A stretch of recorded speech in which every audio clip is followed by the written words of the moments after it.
আসসালামু আলাইকুম রাহমাতুল্লাহ। আজকের ভিডিওটি সম্পূর্ণ দেখবেন এবং আগে শেয়ার করে রাখেন। কারণ আজকে আমরা কথা বলবো রমজান মাসে। রমজান মাসে ইংরেজিতে কিভাবে কথা বলবো সেটা আজকে আপনাদের সাথে শেয়ার করব। নিজেও শিখবো এবং আপনাদেরকেও শিখাবো।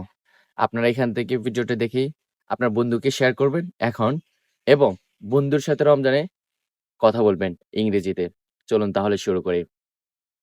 প্রথম আমরা বলি ফাস্ট। ফাস্ট অর্থ রোজা রাখা।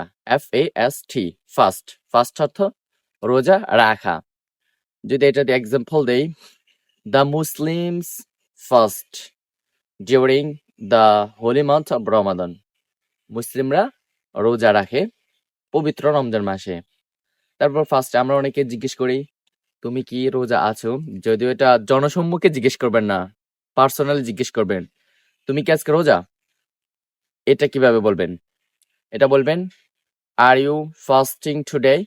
আর ইউ ফাস্টিং টুডে? তুমি কি আজকে রোজা? Are you fasting today? তুমি কি আজকে রোজা? তাহলে আমরা বলি না, সে রোজাদার, আমি রোজাদার, তুমি রোজাদার। এটা বলবেন, এটা ব্যবহার করবেন ফাস্টার দিয়া। FASTER ফাস্টার।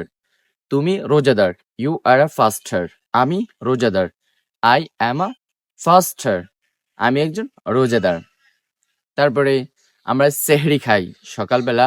সেহরির ইংরেজি কি? সেহরির ইংরেজি হলো প্রি ডন মিল। প্রি ডন মিল।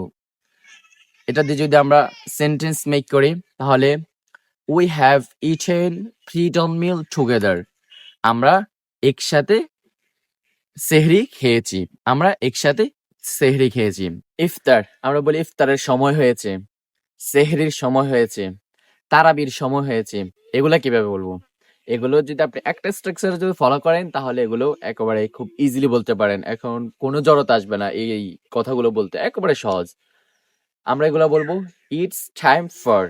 ফরের পরে আপনি যে কিছু করার সময় হয়েছে তা বলবেন। আমি যদি বলি ইফতার করার সময় হয়েছে, ইটস টাইম ফর ইফতার। আমি যদি বলি সেহরির সময় হয়েছে, ইটস টাইম ফর সেহরি। আমি যদি বলি তারাবির সময় হয়েছে তাহলে ইটস টাইম ফর তারাবি। এই তো ভিডিওটি কেমন লেগেছে অবশ্যই কমেন্ট করবেন এবং আপনার বন্ধুকে শেয়ার করবেন, যাতে করে আপনি আপনার বন্ধুর সাথে কথা বলতে পারেন এবং প্র্যাকটিস করতে পারেন।